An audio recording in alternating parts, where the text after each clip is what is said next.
আগে একবার ঘুরিয়ে সব দেখিয়ে নিই, তারপর বলে দিচ্ছি কী কী হয়েছে।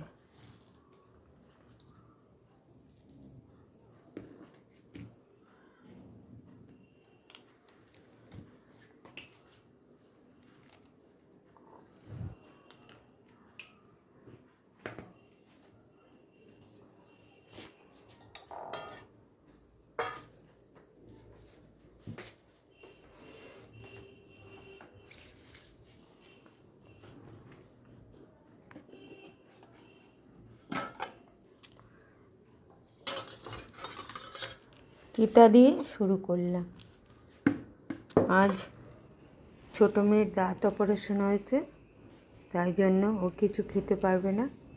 ও এইবেলা আইসক্রিম খাচ্ছে, বিকেলে গলা গলা ভাত বা সুজি করে দেব, পায়েস করেছি যদি খেতে পারে। আর আজকের আমার রান্না হচ্ছে এখানে উচ্ছে, বেগুন, কুমড়ো, আলু দিয়ে তিতা। এখানে হয়েছে কই মাছ ফুলকপি দিয়ে ঝোল।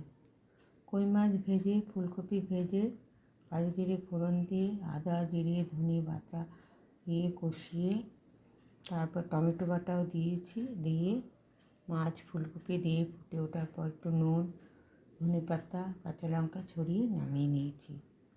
এখানে রয়েছে ছোটো মাছ চচ্চড়ি।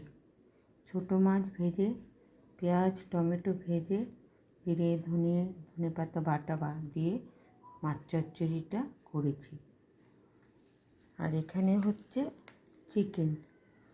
চিকেনটাকে পেঁয়াজ আদা লঙ্কা সব কষিয়ে, রসুন কষিয়ে তেলের মধ্যে, তারপরে টমেটো বাটা দিয়েছি, তারপরে মাংসটা দিয়ে ভালো করে কষিয়ে গরম মশলা আর ধনে পাতা দিয়ে নামিয়ে নিয়েছি। হচ্ছে চিকেন। আর এই হচ্ছে কুল আর টমেটো দিয়ে চাটনি। এটা করে রেখেছিলাম, এর আগের দিন বলেছিলাম কেমন করে করেছি। আর এখানে রয়েছে ভাত, ওখানে রয়েছে তিস্তা তোষার ভাত,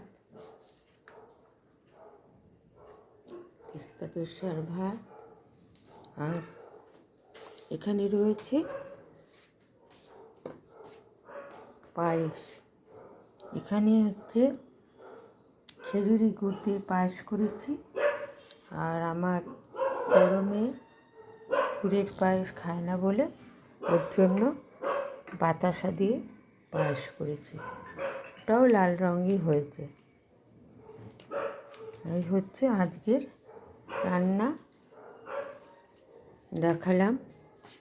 কেমন লাগলো বলবেন, ভালো লাগলে লাইক কমেন্ট শেয়ার করবেন। আর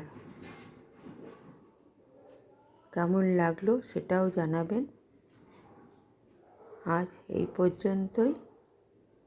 রান্নাঘর এবেলার মতো অন্ধকার, সব কাজ হয়ে গেছে, রান্নার মাসি চলে গেছে, আবার বিকেলবেলা আসবে, তখন আবার কি করব দেখব। বিকেলবেলাটা আর ভিডিওটা দিই না, ওটা সামান্যই রান্না থাকে, তাই জন্যই দিই না। এবেলাটাই একটু দেখালাম।